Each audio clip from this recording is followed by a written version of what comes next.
This will wrap up my video series on return to running after hernia surgery. It's been 13 weeks since my surgery.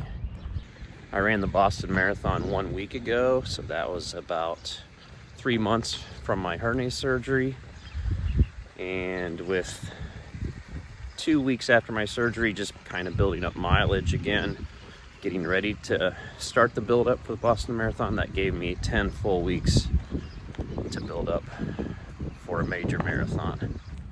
As far as the hernia area itself, it's repaired nicely. There's no swelling there anymore.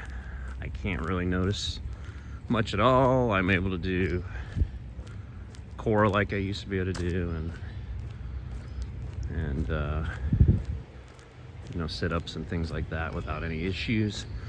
There's still the 3 tiny little scars where they made the incisions to go in with the scopes to repair the hernia and take the mesh through. I assume those will be there for a while until they hopefully fade away a little bit, but all the swelling's down in the hernia area where the mesh is now at, and I can't notice it at all or feel anything. So the whole question's been, can a 50-year-old guy on a short build after hernia surgery come back and still run decent in a major marathon? And I think the answer is yes. I think I did it. I struggled for about 3.5 years or so, almost 4 years, with this hernia issue that stemmed from me getting hit by a car. It'd be 4 years ago this coming July. And I've struggled with this hernia pain on and off since then. The hernia surgery went really well, as we talked about in some of the other videos. And this last month before Boston, things just started clicking.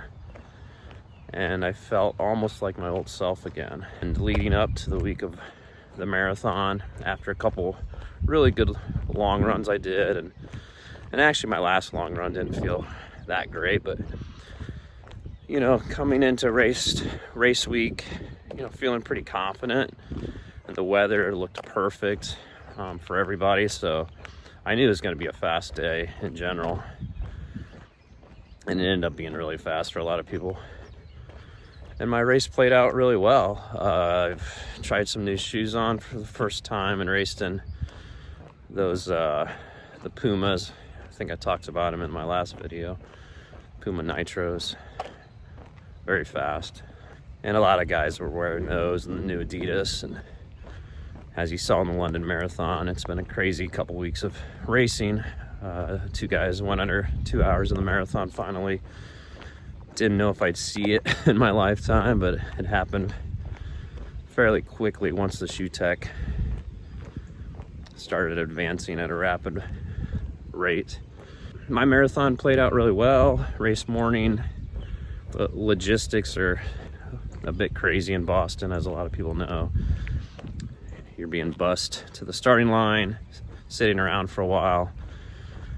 I was lucky to have a place to go and get out of the cold temps before the race for a little bit and stretch inside, which was great. The start of the race, the first few miles, is just really packed, and you know, shoulder to shoulder with other runners, so you really can't, even though it's downhill, you really can't get moving very fast until after 5K or so. I started with an 8-ounce flask with high carb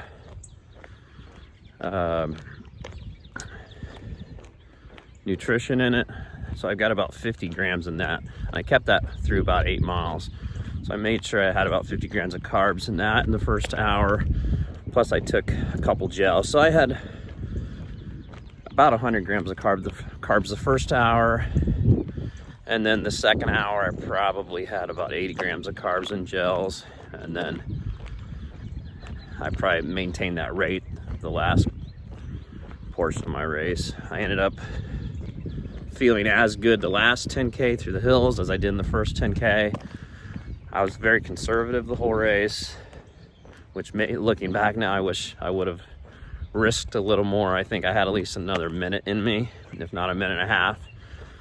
And I finished with a 2:42:08 was my official time.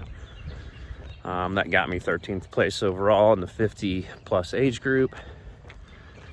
And like I said, I wish now I would have pushed a little bit harder. I think I could have been,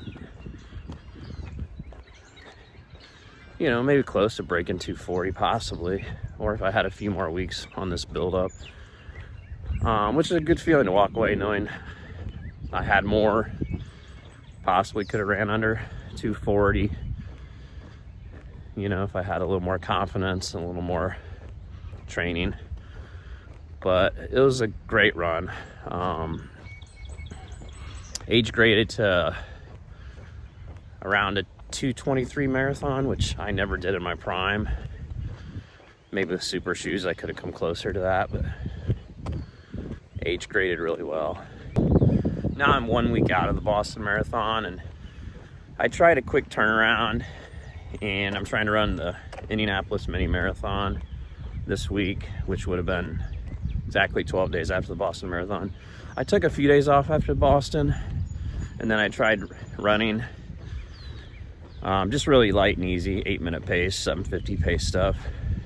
And the third day of doing that, I strained my calf muscle less than a mile into 8-minute pace run, and I haven't been able to run for the last 3 days. And typically whenever I get a strain like this, which is maybe once every couple of years, it takes a good week for it to go away again and for me to start training.